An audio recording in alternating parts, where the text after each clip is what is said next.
Hey patrons, this is Fever Dream number 3. Now, Fever Dream number 3 was the shortest one, and it was the only one that wasn't over the top sexual. If you didn't hear Fever Dream 1 and 2, go check them out because they were crazy sexually out of control, okay? This one was different, and I really enjoyed this one. And this one I thought about a lot because I want to paint this one. Some of you guys know I paint, and I want to paint this one because this one was really simple but really beautiful. This one was, I dreamt that I was walking through a forest and I stumbled across the Smurf village, and the Smurfs took me in. You know, they were kind to me, they were welcoming. And anybody who knows me knows that the Smurfs used to be my favorite. When I was 5 years old, I had such a love affair with the Smurfs. And as I've gotten older, I've watched the movies and the little cartoons. I love the Smurfs. So anyway, the Smurfs took me in. They found me wandering around in the forest and they took me in. And my whole dream, I walked into the village and one of Smurfette was like, hey, let's go look at the stars. So I went out in a meadow with Smurfette. It was Smurfette, it was me, it was Grouchy Smurf, it was Papa Smurf, it was Sophia Petrillo from the Golden Girls, Mario, and Luigi. I don't know how my brain put these individuals together. It could be because all this was around the time I was a little kid, around the 80s. So I'm thinking maybe that's what it was, because the 80s and 90s is when all those images were a big part of my life. So I'm laying in the forest with them, and we were laying on our back, and Sophia was telling us stories. She was like, picture it. Sicily, 1912. And she just kept telling us stories. And I was laying there listening to Sophia tell stories with my hands under my head, looking up at the stars. And I don't know if you've ever seen the stars before, because I really never saw them seriously until I moved to Costa Rica. Because when you live in the city, you don't see stars the same as you do when you live out in a rural area with less light. So where I was at in the mountains, I could see every star in the sky. And it was beautiful. And this is what my dream looked like. It was just a heaven full of stars, and they were twinkling. And I want to draw this, I want to paint it so bad. And they were just twinkling, and the sky was so dark blue, and it was just so beautiful. And as I looked around, you know, Sophia was just so relaxed and happy, and the Smurfs were so blue, and their color was so beautiful, and they were just so at peace and so happy. It was such a beautiful dream. It was one of the most beautiful dreams I can remember in my lifetime. It was beautiful. And we just laid there, and Sophia told story after story, and I looked at the stars, and I would talk to Mario, and you know, him and Luigi were tussling and fighting each other like brothers do. And Smurfette was like playing with my hair. It was it was just the nicest dream I've ever had. I couldn't believe it.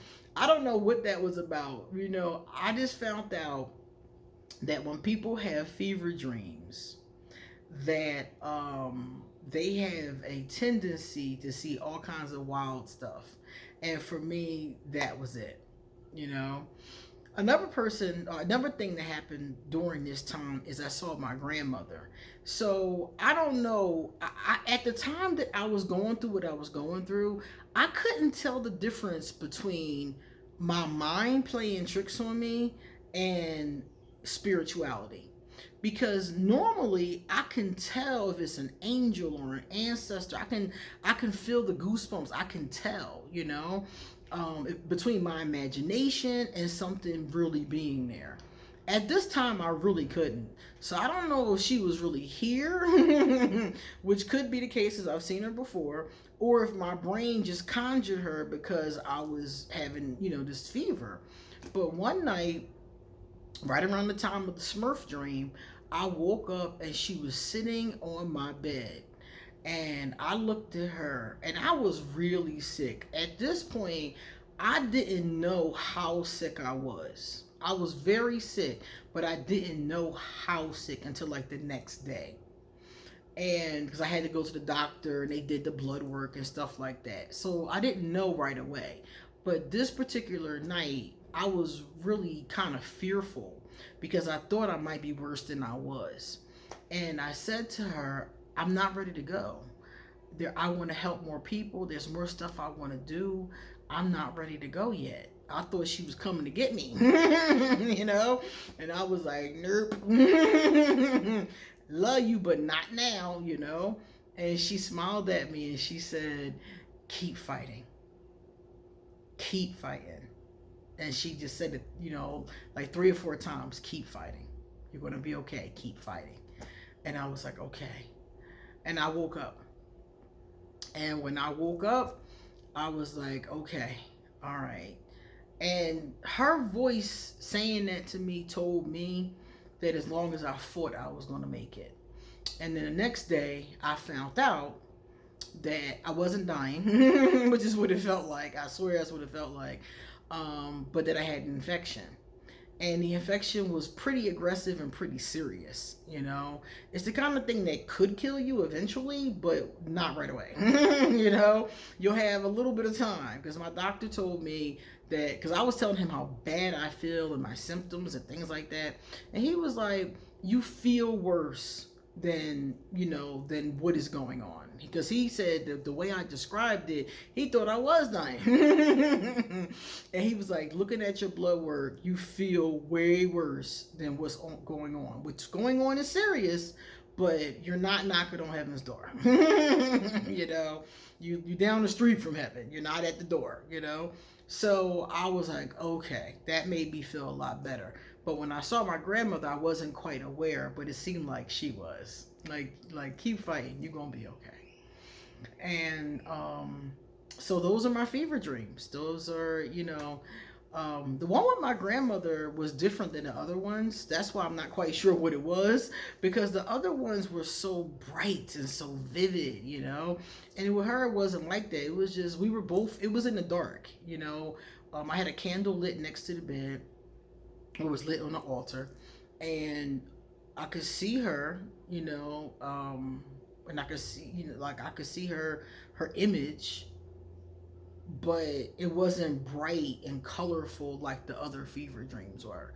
It was kind of dark and shadowy, not negative or scary, but just how it looks when you wake up in the middle of the night and all that's lit is a candle. That's exactly what it looked like. And she was just sitting there and she was just looking at me, and she didn't seem worried or fearful or anything. She was just looking at me like, it's okay.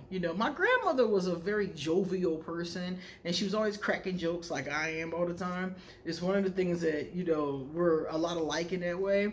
And that's what she looked like. She looked amused, like, you're going to be all right, girl. And she was right. So I'm okay. Thank Goddess. All right, guys. You come back soon, because I got a lot more to say. I'll work on some fun videos for you guys for next week. See you later.